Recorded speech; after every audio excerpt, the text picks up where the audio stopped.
We's back. Listen, man, we out here day one Canes practice. Coach just came out, sounded the whistle. These boys came running out. We're gonna run down some of the new faces, man. We're gonna run down some of the new faces we see out here. That's been added to the roster, man, that we didn't get a look at in the spring.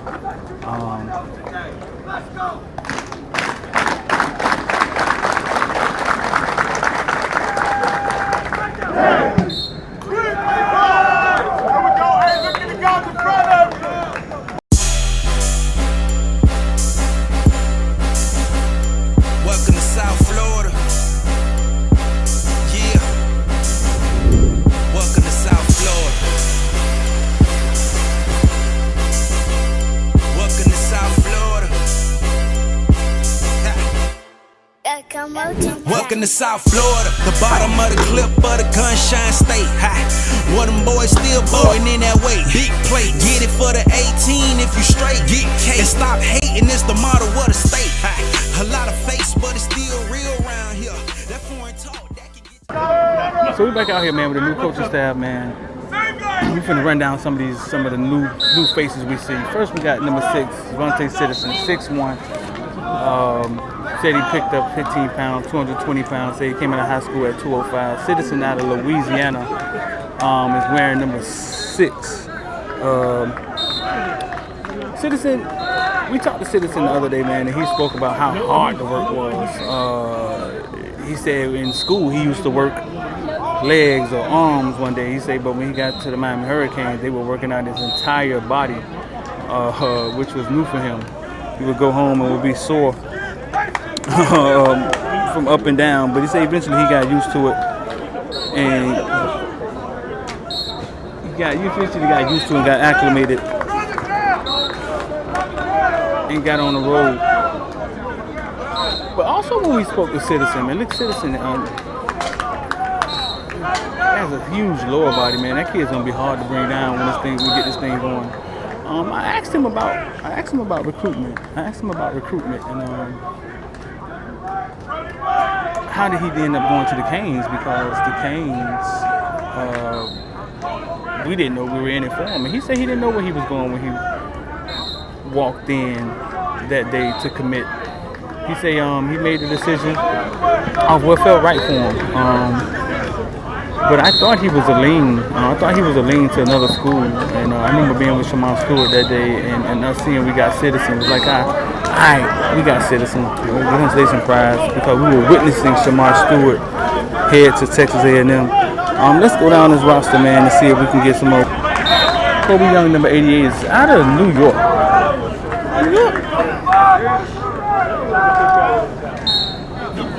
New York is a basketball state. Not necessarily. New York is a basketball state, not necessarily known for football. New York is a basketball state. But listen, man, when we sat down and talked to the legend, Alonzo Highsmith, he ranted and raved about Kobe Young. You know, Alonzo Highsmith has evaluated NFL talent for the last 10 years, to say the least.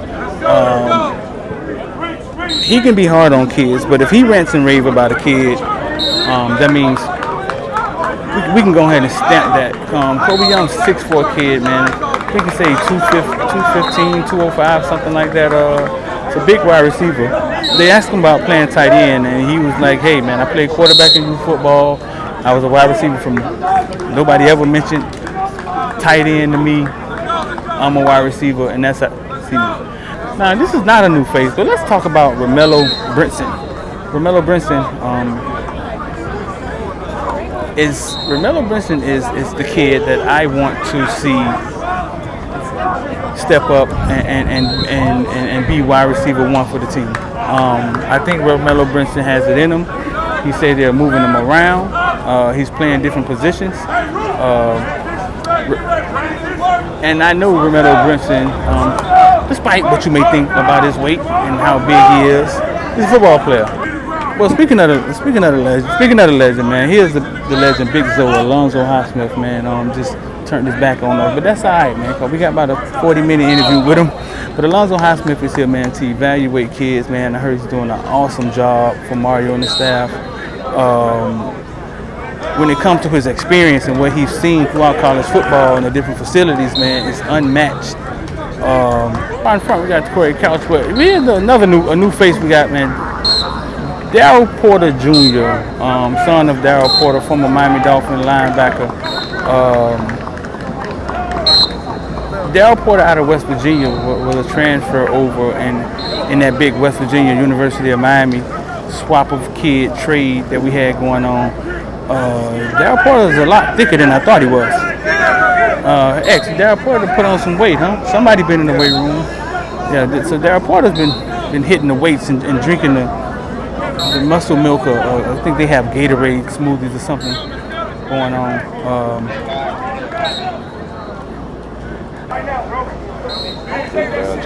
Huh? Woo!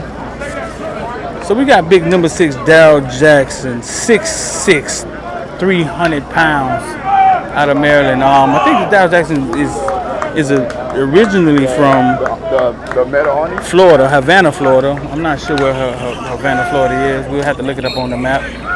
But this is a big kid, man. Darryl Jackson, defensive lineman, man, second-year kid, sophomore.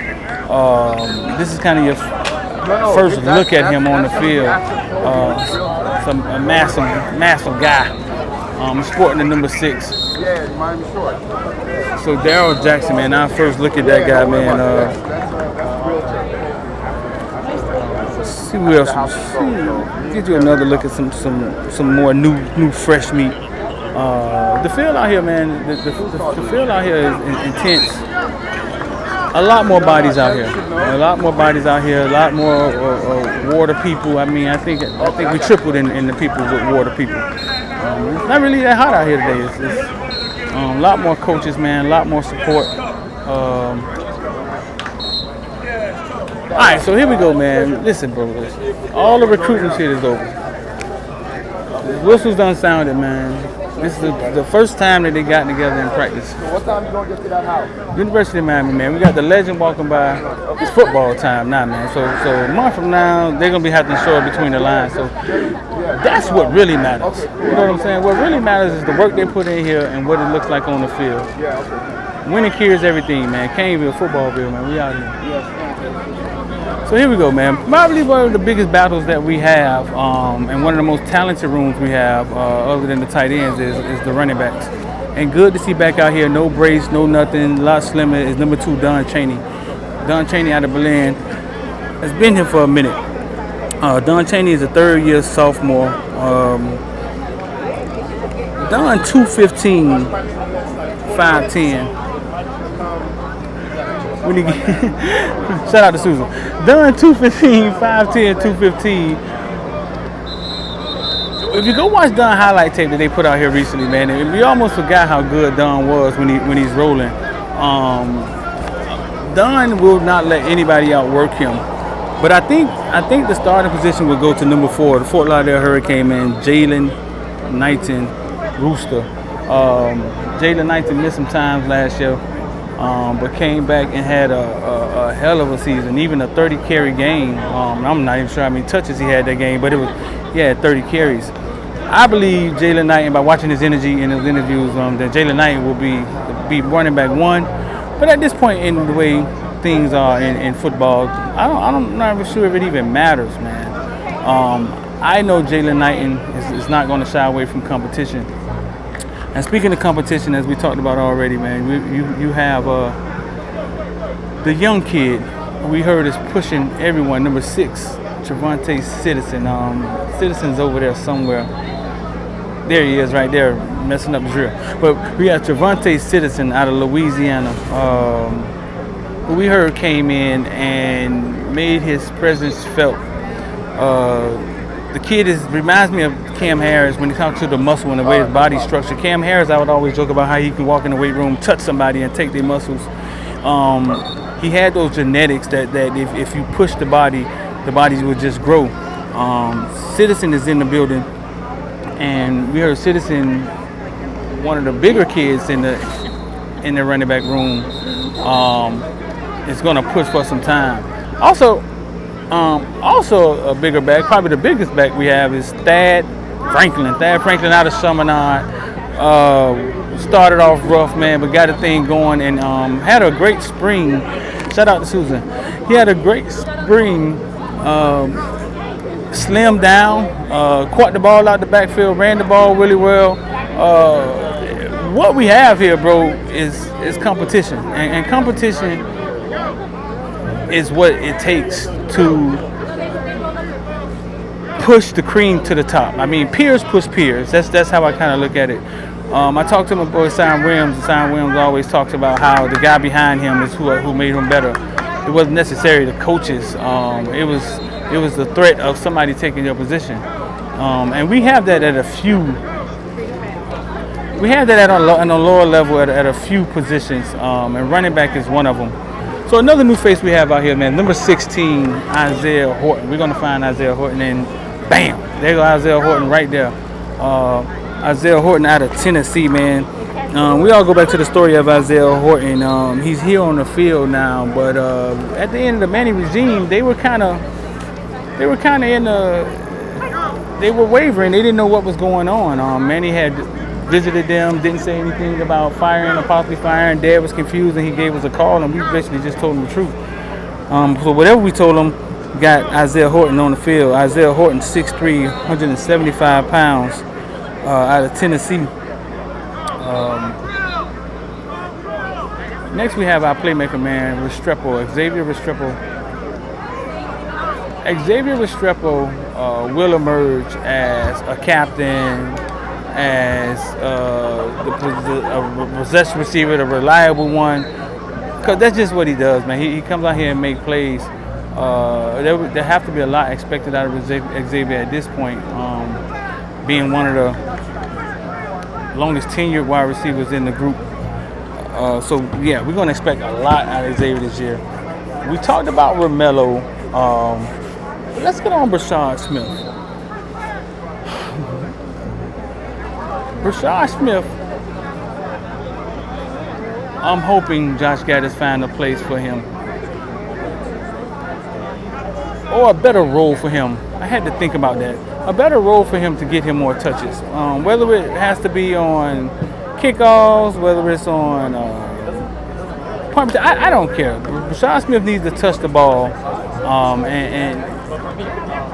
and I'm hoping that Josh Gaddis can get him involved, other than the 1 or 2 plays we saw last year, which could have been Brashad Smith. I mean, but we're going to find out. It could have been Brashad Smith. Shout out to Susan. It could have been Brashad Smith. We're going to find out to see. We will find out. Next, we got Jacoby George. Jacoby George emerged last year as sort of like the guy. He was running back punts. He was very reliable pass catcher, crisp route runner. Jacoby George, we're hearing may have a rough start to the season. Maybe we didn't see him in media day, but he's out here on the field. I mean, that's all that matters. Is he the starting quarterback? So 9? Yeah, so Jacoby George, we're hoping can keep elevating his game and taking it to the next level. So number 88, Kobe Young, we talked about briefly, man. Kobe Young, you used to go watch his film. Does a lot of things right. We talked about him earlier. He's the guy Zoe was ranting and raving about. We sat down with him. We sat down with Alonzo. Kobe Young provides.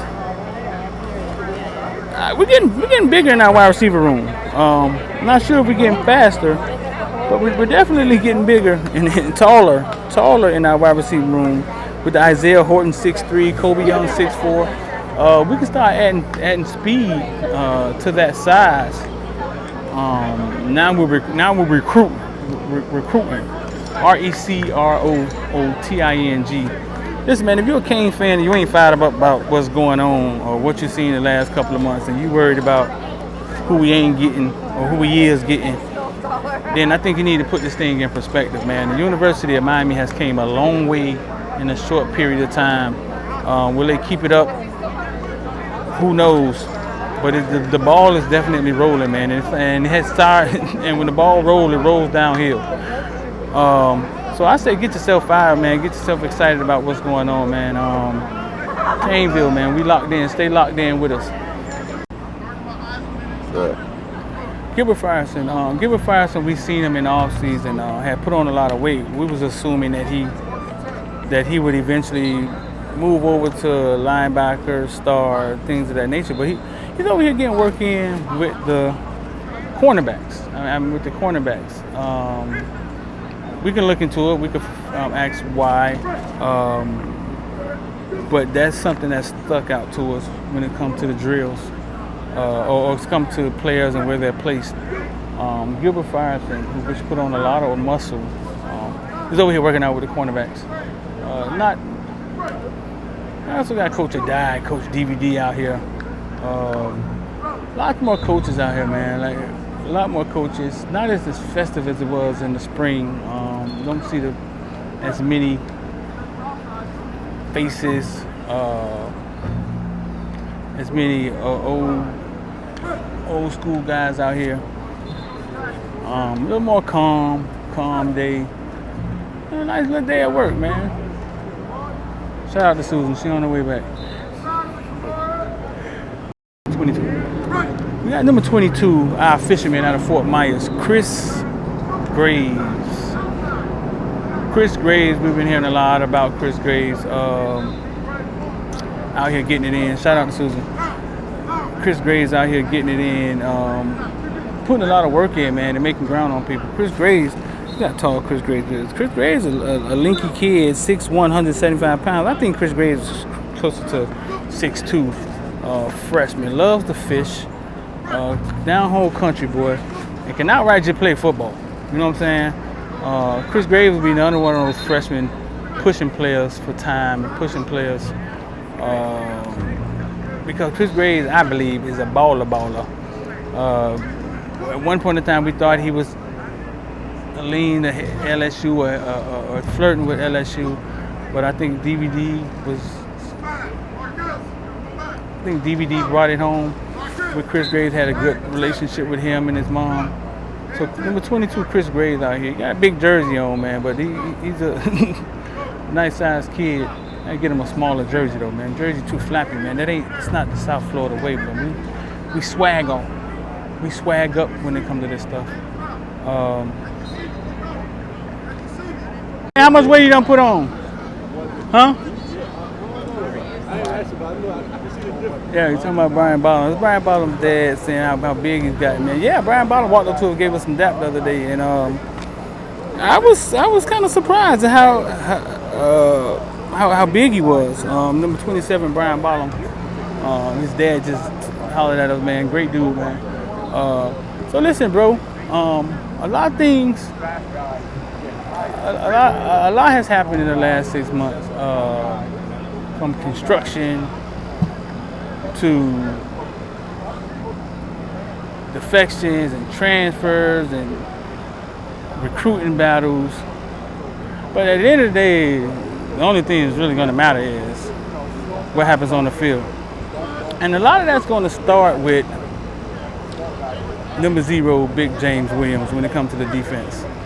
James Williams, I've told this story numerous times when it comes to my uncle coaching him ever since he was 10, telling him he was the man. He was the man, even when he wasn't the man. And he has emerged into that. Talking to him, I know James personally. Speaking with him, I can see that James is ready to take over the defense. And I'm not just talking about from a calling the defense standpoint. Take over the defense from a leadership, leading by verbally and by action standpoint. Big James, I once said, was an NFL player before he even stepped on Green Tree practice field. Some question his position, some question his speed, some question his tackling. From Footballville to all y'all, we ain't questioning nothing. James is about to do the thing this year. Make sure y'all follow, man. Become a member. That's where these videos gonna drop. IOD Squad, Caneville, FOOTBALLVILLE, man. Bring it in tight. All right, man. First day of practice in the books, just helmets. Wasn't as intense as it was in the spring, but I guess spring was like a shock factor to get the kids going. Wasn't as many people out there, but still was a lot of people out there. You mean coaches or just people just watching? Not that many, but a lot more water people, water boys, and water girls. I don't know what the water. I don't know. The water team has definitely increased. Yeah, it's definitely increased. What you seen out there, dog? Practice was moving fast, real fast. Every 10 minutes, they going directly to the next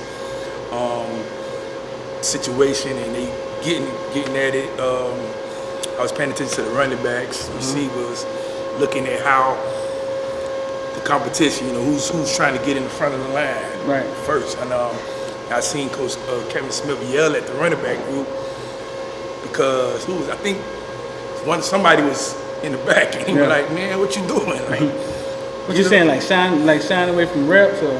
I don't know if that was it, but I mean, I just seen him yell at the running back. So, but yeah, not as intense. I think now it's all business now. Now the season started. This is what counts. Right, more. Yeah, because I thought we would come out there and see a fired up, like rah, and it wasn't really that. It was more laid back, more controlled. Like I say, more resources, more coaches. I seen about like 40 something out there today. Yeah.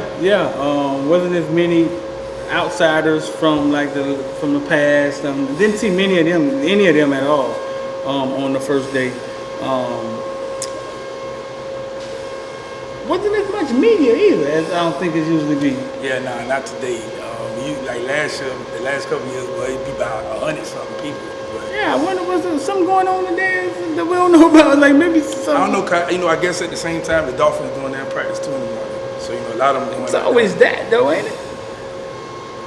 I don't know. Yeah, it wasn't. It was more, but wasn't as much. Wasn't as many as we usually see on the first day. From what I can remember. But I know I did catch the defensive backs, safety group, man. Yeah, those guys they getting at it. They look like they serious. Coach Adai is like a no-nonsense military type guy. Gilbert Frierson was with the cornerbacks. So Gilbert is going to play like the money star position, which is between slot, corner, safety, linebacker.